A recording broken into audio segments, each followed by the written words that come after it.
warahmatullahi wabarakatuh. Saya Elsa Kaisa Beatrice dari MIPA 5.6, nomor absen 2. Saya membuat video ini dalam rangka ujian keterampilan bahasa Indonesia yang diampu oleh Ibu Uswatun Hasanah. Pada kesempatan kali ini saya akan mengulas mengenai sebuah novel karya Risa Saraswati yang berjudul William. Novel ini menceritakan tentang seorang anak yang bernama William. William adalah salah satu dari beberapa teman gaib yang diperkenalkan oleh Risa Saraswati. Kisah dalam novel ini bermula ketika keluarga Van Kemen pindah dari Den Haag, Belanda menuju ke Hindia Belanda atau yang bisa kita sebut saat ini Indonesia. William memiliki keluarga yang terpandang.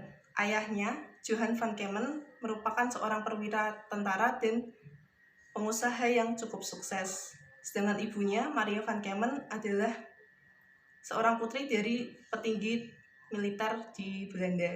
Meskipun memiliki paras yang sangat cantik, Maria memiliki sifat yang kurang baik. Ia suka berfoya-foya, menghamburkan uang, kekanakan, dan kurang mencurahkan perhatiannya kepada William Van Kemen.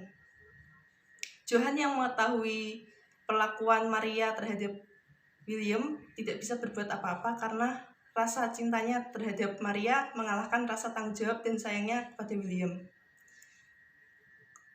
Dengan keadaan keluarga yang seperti itu, William tumbuh sebagai anak yang pemurung dan pendiam. William memiliki sikap yang lebih dewasa daripada usianya. Bahkan tak jarang pula William harus mengalah dari keegoisan ibunya sendiri, Maria. Meskipun merupakan anak yang pendiam, William memiliki hati yang sangat lembut dan tidak pernah membeda-bedakan antara Nederlander dan Inlander. Inlander adalah sebutan untuk para pribumi.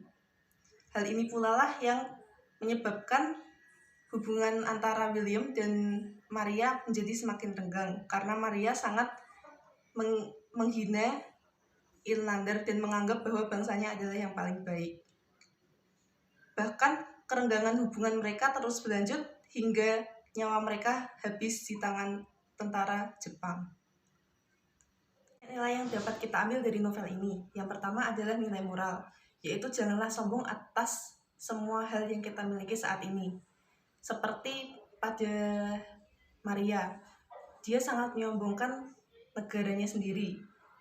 Namun pada akhirnya dia tewas di tangan negara yang lebih kuat pada saat itu. Yang kedua adalah nilai sosial. Kita tidak boleh membeda-bedakan antar sesama umat manusia, karena kita semua itu setara di mata Tuhan. Yang ketiga adalah nilai budaya. Kita dapat mengetahui kebiasaan-kebiasaan yang dilakukan oleh para Nederlander saat mereka berada di Indonesia. Novel ini memiliki banyak sisi positif. Dari novel ini kita dapat memberi gambaran kepada kita bagaimana kondisi pada masa penjajahan pada saat itu, namun dari sudut pandang orang Belanda. Kita dapat mengetahui bahwa tidak semua orang Belanda itu bersifat kejam, ada juga yang menghargai para pribumi. Novel ini juga cukup menarik karena kita dapat mengetahui sudut pandang orang Belanda pada masa saat itu. Cerita yang dibawakan oleh penulis juga sangat indah dan mampu membuat para pembaca tenggelam dalam novel ini dan meneteskan air matanya. Terutama pada saat akhir-akhir cerita, di mana Risa Saraswati memberikan pesan kepada William yang berharap bahwa William akan menemukan kebahagiaannya kelak. Meski tergolong buku fiksi, novel ini cukup terkesan sangat nyata dan mampu membuat para pembaca tenggelam dalam cerita yang disajikan oleh si penulis. Cover yang digunakan juga sangatlah menarik. Di sini tergambar seorang anak laki-laki yang membawa biola. Ini adalah ilustrasi dari William yang membawa biola hadiah dari kakeknya. Namun ada beberapa kekurangan dari novel ini, yaitu tentang cetakannya.